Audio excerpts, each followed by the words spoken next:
Hey y'all, whew, it's over 100 degrees out there, y'all. I'm just getting back in. So it's kind of late, but I'm gonna run over some of this stuff that I said I would that was imperative for you guys to know like really quickly right now.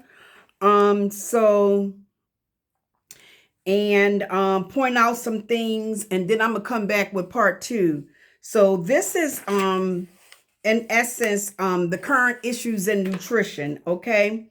So today consumers are increasingly aware of the importance of sound nutrition and its relationship to health, yet many believe that eating nutritiously means making sacrifices. The media contribute to this belief by emphasizing food preparation time rather than nutritional value. Growing awareness and consciousness about global social and economic issues related to food and farming, such as farm worker abuse, global warming, food waste, and the inhumane effects of industrialized farming, are increasing. Okay. In addition, malnutrition, the social pressures to achieve a distorted body image, and obesity remain significant problems for children, adolescents, and adults across all socioeconomic groups in the world today. Now, I'm skipping some of this, but listen to this. While our hunter gatherer and even our agricultural ancestors enjoyed natural, which we know truly organic foods, the diets of 21st century human beings are very different. Even 100 years ago, much of our food was unprocessed and unrefined. It was grown on good, often virgin soil and fresh air with water. No preservatives, pesticides, chemicals, or additives were used, okay? Modern growers have tried to improve food with technology by creating huge corporate industrial farms for growing fruits, vegetables, and livestock, and using artificial chemicals, pesticides, fungicides, ripening agents, and fumigants, all designed to make food, including livestock, grow more quickly so it can be shipped and stored more efficiently. Those modern farming methods have many consequences. They have genetic engineering, which has changed the biological structure of plants in ways not fully understood. Some plants are eradicated, exposed to what is touted as harmless radiation to lengthen shelf life. Millions of cattle, hogs, and poultry worldwide are raised in industrial farming conditions, kept in battery cages, and treated in indescribably inhumane ways. And we know that they are then dosed with antibiotics to prevent diseases due to the overcrowding conditions in which they live their lives, and given hormones to rapidly and artificially increase their weight and milk production. Okay, y'all? Many Americans sit down to a daily breakfast of pesticide-laden coffee and pastries made of refined flour, sugar, and margarine. They run to a fast food restaurant or grab a pre-made meal for lunch and then cook frozen sauces and soups or chemically and hormonally treated meat for dinner. During the past 20 years, a bisphenol, a BPA, which I spoke about, y'all, a chemical used in the manufacturing of plastic to make it unbreakable and clear, can be found in virtually every individual in breast milk, serum, saliva, urine, amniotic fluid, or cord blood. Okay? Currently, over 86% of teenagers show evidence of BPA in their urine. Healthcare providers and consumers alike must be educated about the food-related issues they face every day. Understanding how food is grown, produced, packaged, and delivered means individuals can make better choices, experience better health, and help to ensure a healthy, compassionate environment for all living. Listen to the toxins in our food, y'all. One of the greatest long-term problems faced by nutritious, conscious individuals is the pervasive occurrence of contaminants in food. Pesticides in food are a concern for more than 85% of Americans. The Food and Drug Administration and other government agencies have allowed the food industry to grow and process foods using hundreds of chemicals of questionable safety, including pesticides, pesticides, herbicides, grown hormones, additives, stabilizers, and antibiotics. The current administration is working on this now to get these the food industry to make changes, because they understand how it contributes to morbidity and how it contributes to chronic diseases. That's why things are slowly going to change and beginning to change. Okay. Experts now recommend. Now listen to this. Many well-known experts in the field now believe that a lifetime of ingesting these can lead to cancers, neurotoxicity, birth defects, decreased immune function, food allergies, and chemical sensitivities. The risks from pesticides vary from very low to very high, depending on the type of produce and the country where it is grown. I'm going to give you all the produce, okay, where it is grown, and differences can be dramatic. For example, eating a serving of green beans from the United States is 200 times riskier than eating a serving of broccoli from the United States. I bought green beans the other day. I'm not eating them now. They're gone in the trash. But experts now recommend eating foods that are low on the food chain as possible. And we know those food chains, the foods that's low on the food chain. For example, animals are high on the food chain and often given growth hormones and antibiotics. In addition, the foods they consume are often sprayed with pesticides. Plants which are lower on the food chain are relatively less contaminated than the animals. Okay. Let's talk about pesticides real quick. There are hundreds of pesticides currently licensed for use on U.S. foods, but the U.S. government allows us, past administrations, allow us to tolerate exposure to thousands of others. Okay. Pesticides include many types of ingredients, including insecticides, fungicides, rodenticides, insect repellents, weed killers, antimicrobials, and swimming pool chemicals that are designed to prevent, destroy, repel, or reduce pests of any sort. So we know the FDA has allowed, the industries to use these things to get rid of the pests, et cetera, on our foods, right? Grasping the extent of toxicity requires information such as the product used and the amount of food consumed. This information can disturbingly be extremely difficult to find and analyze. Every year in the United States, between 1.5 and 2.5 billion pounds of pesticides and chemicals are dumped on crops, forests, lawns, and fields. Worldwide, the estimate increases to approximately 6 billion pounds used. Yet, many of those used in and on foods have never been tested for human safety. If a couple going out for dinner has a salad, a meat or fish, main course, and dessert, the chances are high they have consumed several types of pesticides. If they have a glass of wine or several glasses of water with their meal, they may ingest several more pesticides. This cocktail of chemicals is ingested on a daily basis all over the world. That's why the health industry promotes organic food, but we know organic food is expensive.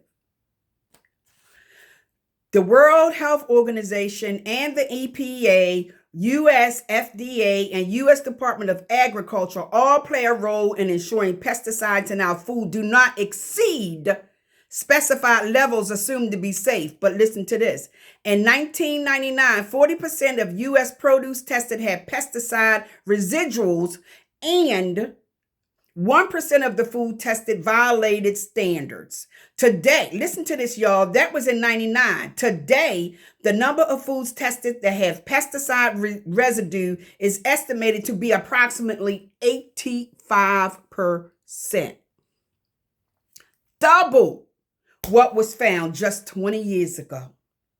Notably, only 15% of the foods tested were free from detectable pesticide residues. Just a few years before, more than 41% were clean. This remains a concern, and statistics about how much residue can be found on produce are difficult to obtain. Yet studies show traces of 29 different pesticides in the average American's body.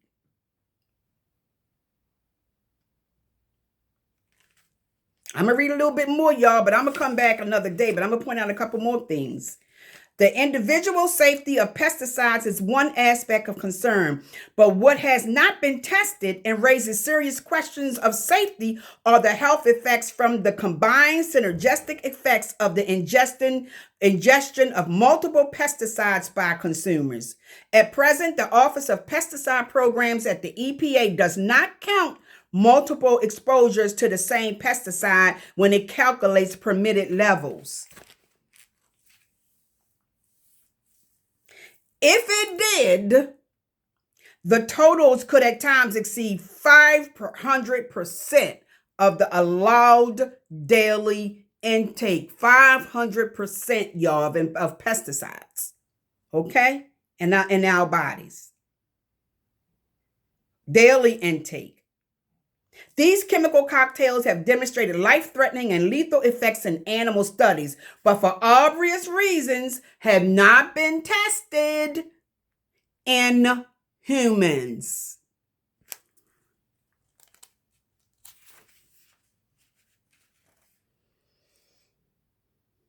Accumulation. In addition to chemical cocktails, consider the following. Accumulation. Although the EPA sets limits on the maximum amount of each pesticide that can be in each food item, there is no limit to the number of pesticides that can be in food amount of contamination. Interactions between pesticide chemicals have had a synergistic effect at very low levels, and little research has been done in this area.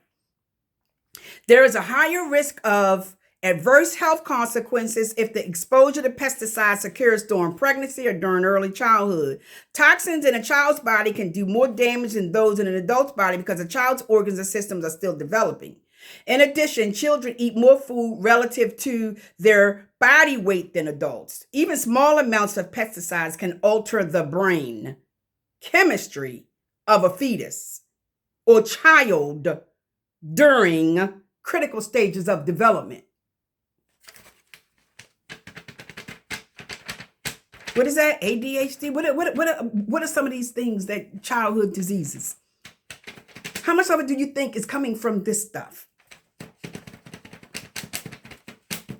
Pesticide use is linked to many health issues, including central nervous system damage, learning and developmental disorders and delays, which I just said, hyperactivity disorder, lower IQ scores, skin and eye irritation, increased risk of developing cancers, especially of the breast, prostate, lung, and ovaries, as well as lymphoma, non-Hodgkin's lymphoma, and leukemia, tumor promotion, immune system damage, fertility issues, and endocrine disruption. These links are primarily noted in animal studies, but have been researched in human populations as well. But I'm going to stop here, but I'm going to give y'all the dirty dozen. Let's go over this list of food items, okay? Other studies, I'm going to still go over some more of this with y'all, but I'm going to close out with this, and BPA. Now listen up, okay? Other studies have shown that prenatal pesticide exposure is associated with adverse birth outcomes such as decreased birth weight and length, smaller head circumference due to reduced brain development while in utero, lower mental development, attention deficit hyperactivity disorder, other behavioral problems, and pediatric cancers. I need some water. Okay, let's go over the dirty dozen, okay? The dirty dozen is a list of foods most commonly sprayed with pesticides. Listen up. Get a pen and paper, okay? The Clean 15 is a list of the foods with the lowest pesticide residues, okay? These lists are compiled each year by the Environmental Working Group and include the following. Here's the Dirty Dozen that's been sprayed mostly with, more commonly sprayed with pesticides. Okay, you ready? You got a pen and paper? Go grab it so I can give you the Dirty Dozen foods that's been most commonly sprayed with pesticides, and then I'm gonna give you the Clean 15 foods. Okay, so grab a pen and paper. Let me go grab a glass of ice water real quick. I'll be right back.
Well, actually, I had to get some cold water from the fridge because I had to turn my ice maker on to make some ice. But okay.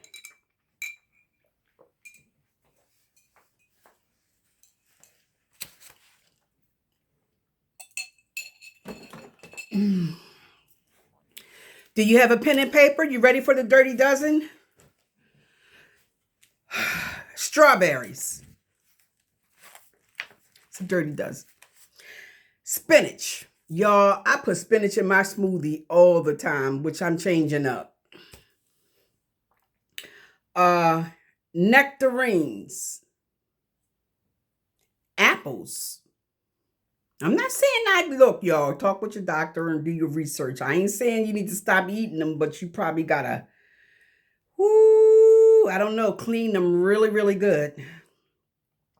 How much cleaner can you do spinach unless you soak it in something? But I'll research that because I like spinach and, it's so nutritious. I'm gonna see if there's a good way to get the pesticides off.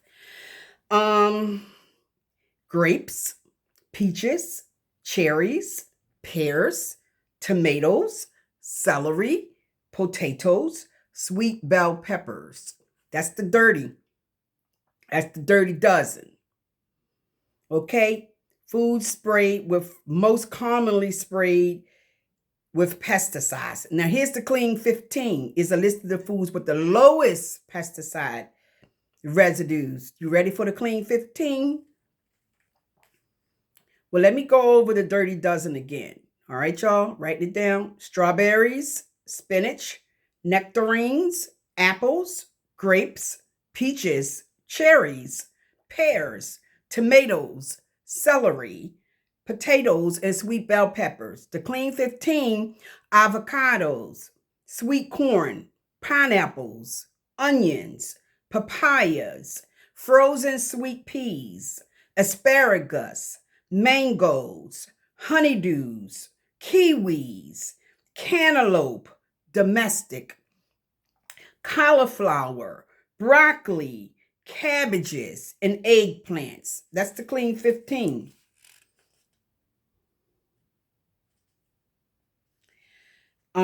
Baby foods can also contain pesticides, but the levels tend to be lower because the food is cooked before packaging.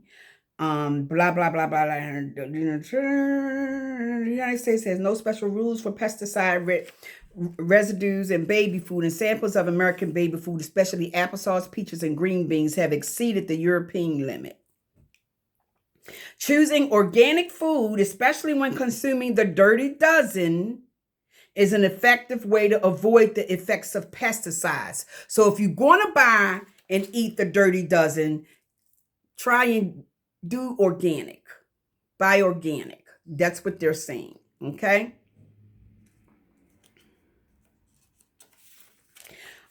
Since the consumption of a variety of fruits and vegetables is considered an essential part of a healthy diet, it is especially important to choose organic options when purchasing these Dirty Dozen food items. Okay?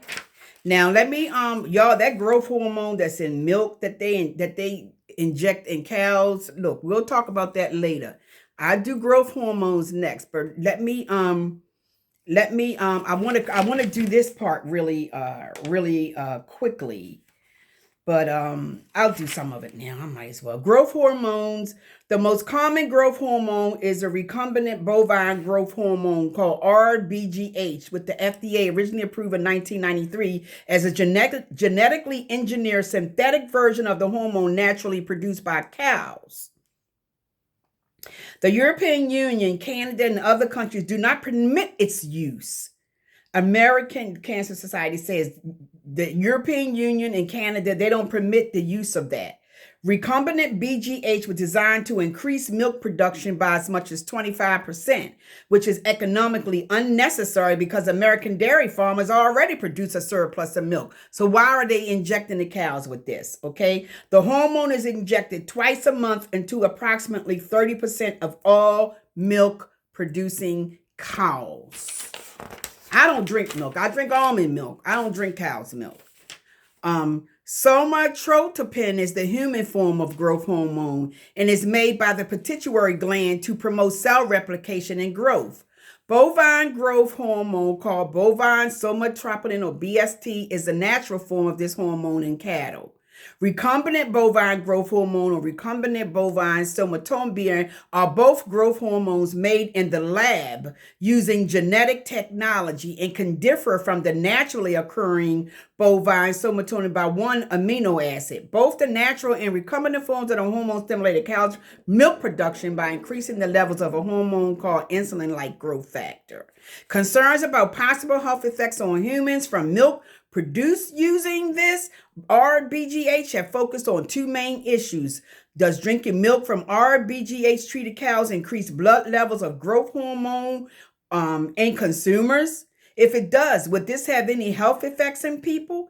Cows treated with RBGH tend to develop more udder infections, mastitis, than untreated cows. These cows are given more antibiotics than cows not given RBGH. Does this use of antibiotics lead to more antibiotic-resistant bacteria? And is this a concern in humans?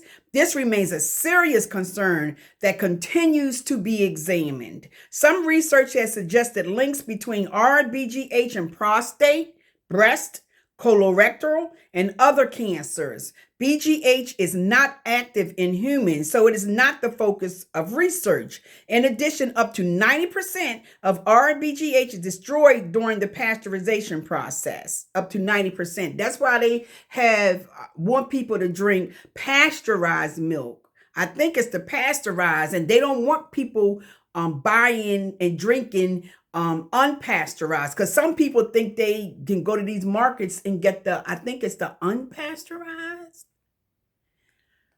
which they think is like the most organic type of milk to drink or something like that. I think I read that somewhere.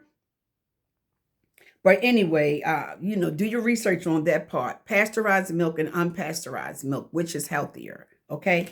Interestingly, the use of concern is related to the findings that drinking milk from RBGH treated cows results in higher levels of IGF-1, a hormone that supports the growth of some cells, including tumors. Okay. Other studies have shown that adults who drink milk have about 10% higher levels of IGF-1 in their blood than those who drink little or no milk. Okay.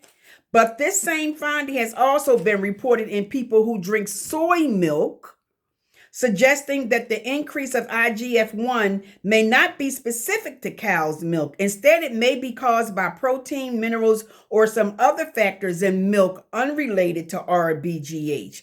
There have been no direct comparisons of IGF-1 levels in people who drink ordinary cow's milk versus milk stimulated by RBGH. I don't drink milk, period. Not no cow's milk.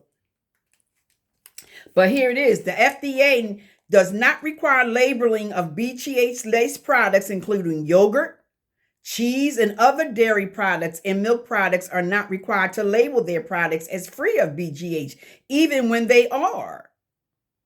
The link between IGF-1 blood levels and cancer appears to be present, but the exact nature of the link remains unclear. In addition, the increased use of antibiotics to treat RBGH-induced mastitis in cows does promote the development of antibiotic-resistant bacteria that may result in human antibiotic resistance. And now they have sex steroids, you know. These sex steroids, they put under the are most commonly used in cattle to increase lean muscle mass, accelerate the rate of growth, and increase the meat yield. Estrogens are given via the implantation of estrogen pellets under the skin on the backside of the ear, and the ear is discarded during slaughter. This is cows, okay? I don't even want to... Some studies have examined the link between ingested estrogen in food and the earlier development of puberty and increasing risk of breast cancer, but no conclusive evidence has been found. Ingestion of milk from estrogen-treated cows also appears to be safe for children at this point. Now, I'm going to end with this, you guys. I'm going to talk about the dyes and all that stuff that's in food, but I'm going to end with this. Give me a second. I'm going to close with, we're going to talk about this other stuff later, but let me close with plastics, okay? Plastics leaking into food and actually within our food pose serious health risks. In addition, there is increasing concern about plastics in everyday life and what risks they pose when they come into contact with our bodies, air, water, and soil. Because they are so pervasively used in everything from alarm clocks to clothing, health products, and appliances, individuals of all ages are exposed to them in virtually every aspect of their lives. The toxins are emitted from the plastic long after they have left the factory. This is partly because plastics take on average 1,000 years to fully decompose. BPA is an industrial chemical produced in large quantities for use in the production of plastics and epoxy resins that are used for canned foods. BPA mimics estrogen, the human female hormone. The National Institute, It has been found in all forms of plastics and food and drink packaging, such as water and baby bottles, compact discs, impact-resistant safety equipment, water supply pipes, store receipts, and medical devices and products, including eyeglasses, instruments, and dental sealants and composites. Up to 6 million tons of BPA are produced globally each year. The health risks, I'm going to end with this, of plastics with their estrogen-like substance that are leaked from them have long been studied. As an endocrine disruptor, BPA has been implicated in increasing the risk of obesity, diabetes, cancer, particularly breast and prostate, and reproductive problems in both men and women, including altered menstrual cycles, infertility, low sperm counts, feminization of male organs and fetuses, and early puberty in females. BPA has also been labeled an environmental obesogen, a chemical that causes obesity.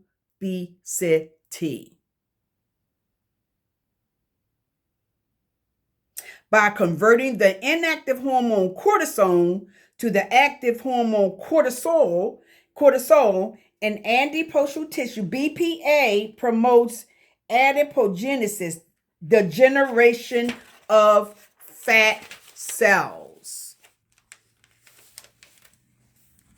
Clearance of BPA from the body is very rapid, occurring in hours or days from exposure.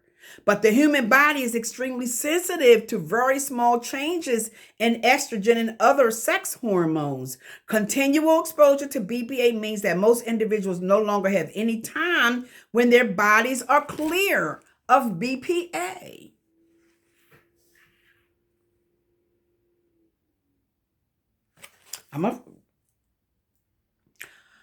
Children are considered especially at risk for health consequences as a result of BPA exposure because they are unable to process and detoxify chemicals as efficiently as adults.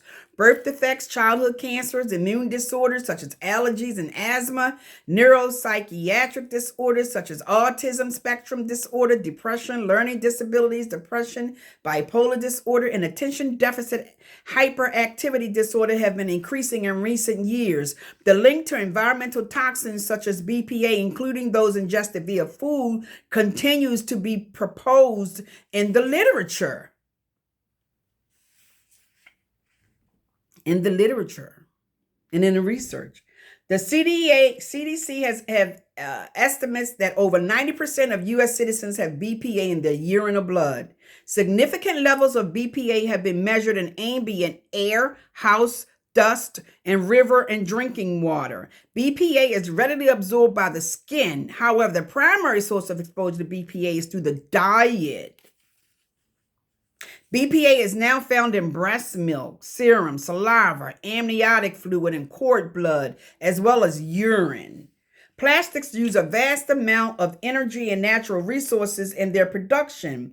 For example, the creation of 1 pound of polyethylene, whatever that PET denoted by the number 1 on the plastic bottle, takes 2.64 gallons of water. Many plastics continue to emit toxins long after they have left the manufacturing plant. Preventing plastic-related health risks. While awareness about the health hazards of plastic continues to grow, there are few federal or state guidelines to regulate the amount of toxins in plastics.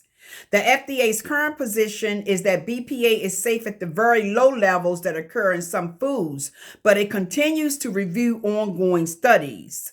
Most studies have been conducted on animals, and while adult rodents and mammals appear to have similar rates of metabolizing BPA, there are some important differences between BPA metabolization in rodents and primates, including humans, especially in very young animals.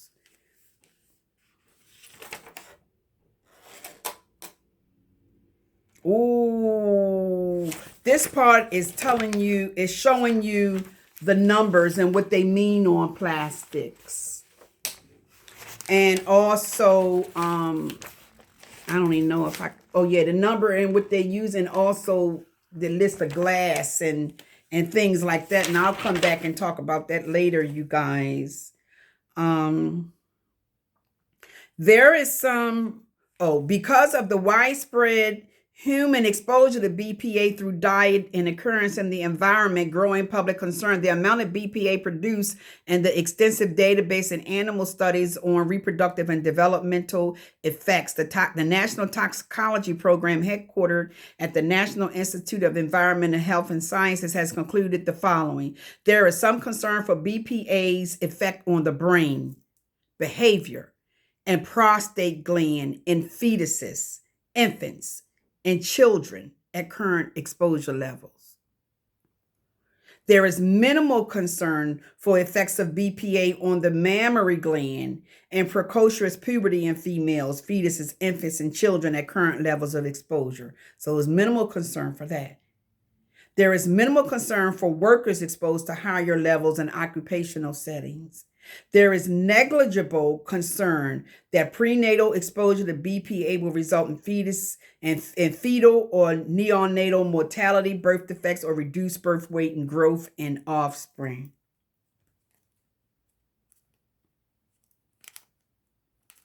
While these conclusions are important to understand, there are growing concerns that the health and well-being of entire ecosystems, as well as human health, are being affected by plastics. What can be done to protect our health? And I'll come back and share that later, you guys. Okay? So love, peace, and in Christ. This is way too long. Bye.